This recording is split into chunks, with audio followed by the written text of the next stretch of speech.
NATO को लेकर Sweden Finland के साथ दिखाई दे रहा है नॉर्वे।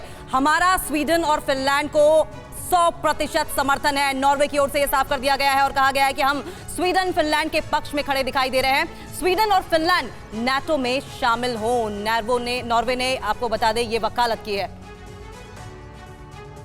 तो क्या अंकिता ने जो जानकारियां आपको दी हैं उसे सुनकर समझकर ये आसार ज्यादा बढ़ रहे हैं क्या कि छिड़ेगी एक और जंग? स्वीडन फिनलैंड को नॉर्वे का साथ जो है वो मिल चुका है। हमारा स्वीडन और फिनलैंड को 100% समर्थन है, ये कहा गया है नॉर्वे की तरफ से। नाटो में शामिल होने पर दोनों देशों को नॉर्वे का समर्थन होगा। दोनों देशों का नाटो में शामिल होना ऐतिहासिक करार दिया गया है नॉर्वे की तरफ से।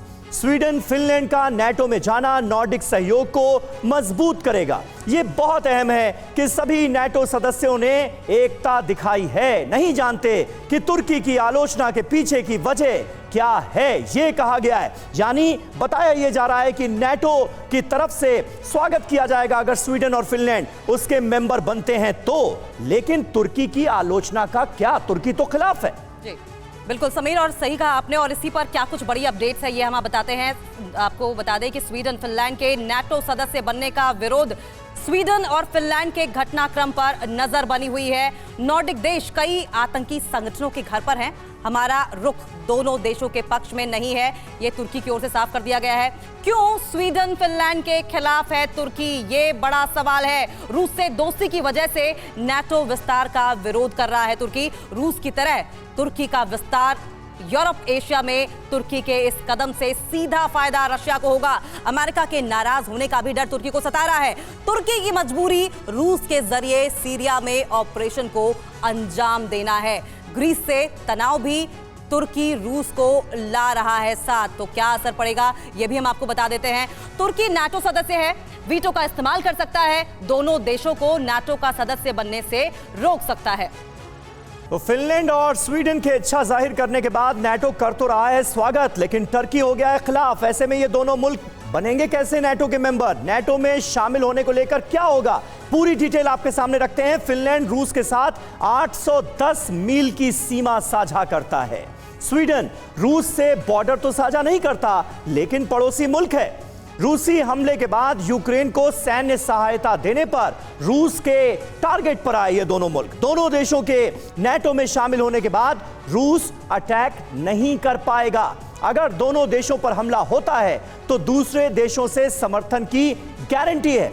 रूस ने फिनलैंड पर बार बार हवाई क्षेत्र के उल्लंघन की बात कही है। ऐसे में डॉक्टर झा, होता हुआ क्या नजर आ रहा है? क्योंकि जो नियम हैं, जो कायदे हैं, वो तो यही कहते हैं कि अगर एक भी नाटो मेंबर ने, एक भी मुल्क ने आपत्ति दर्ज की तो कोई नया मेंबर बन नहीं सकता। अब टर्की जो है वो तो खुलकर सामने आ गया है, बाकी मुल्क जो है वो सपोर्ट कर रहे हैं। क्या हो सकता है इसमें?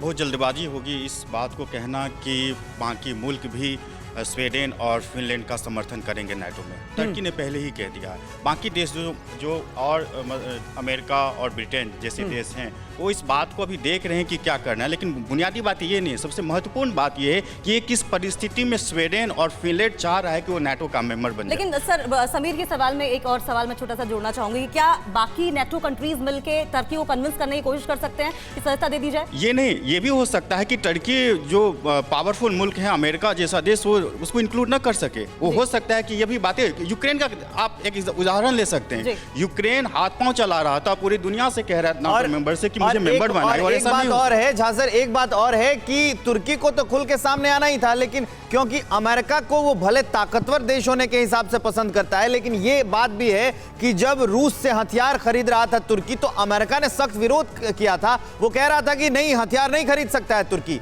परवाह देश की, सोमवार से शुक्रवार रात 10 बजे TV9 भारतवर्ष पर।